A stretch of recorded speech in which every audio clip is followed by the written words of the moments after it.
Right, and we're talking to Ray Giudice, attorney at law, who you can see on Nancy Grace's show every Tuesday night at 8 o'clock on HLN. The military has not put to death someone since 1961. Does that mean that they're more lenient than a civilian court?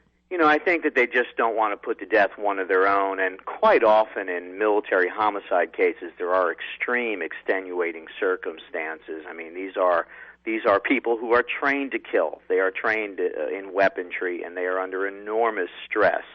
I don't think that's the case here, and I think that you are shortly going to see a turn from the concern about the stress that this man was under, as opposed to the premeditation and planning. And this was an event that just was a time bomb waiting to happen, as opposed to some stress, that he broke under the stress of having to go overseas. What kind of questions do you expect that the investigators are asking him right now? I mean, exactly those topics. They're going to know how long he's been working on this, when he obtained the weapons, which I think there's some videotape of him in a gun shop out there in Texas.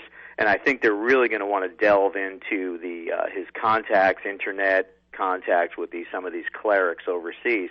But just to go back to what you started off the show by saying, when he awoke, he was shackled. And the first words that were read to him was, "You have the right to remain silent. Anything you can and will be used against you." They then got to his medical treatment, and apparently, as soon as he came out of the coma, he was already requesting counsel, so lawyers. So he might have had a thought that this was going to happen. See, that's interesting. I would have assumed that he went in feeling that this whole thing was a suicide mission, but. And he's probably the most surprised guy to be waking up out of this coma. Well, from that standpoint, you could be right. Yeah. You're surprised that he's still alive. But yeah. But as far as the events that led to this, the more I look at it, the more that I just don't think that this is a case of an officer under too much stress and too concerned about serving his country, as opposed to someone who premeditatedly was conducted this act, and that might kick it into the death penalty. Right.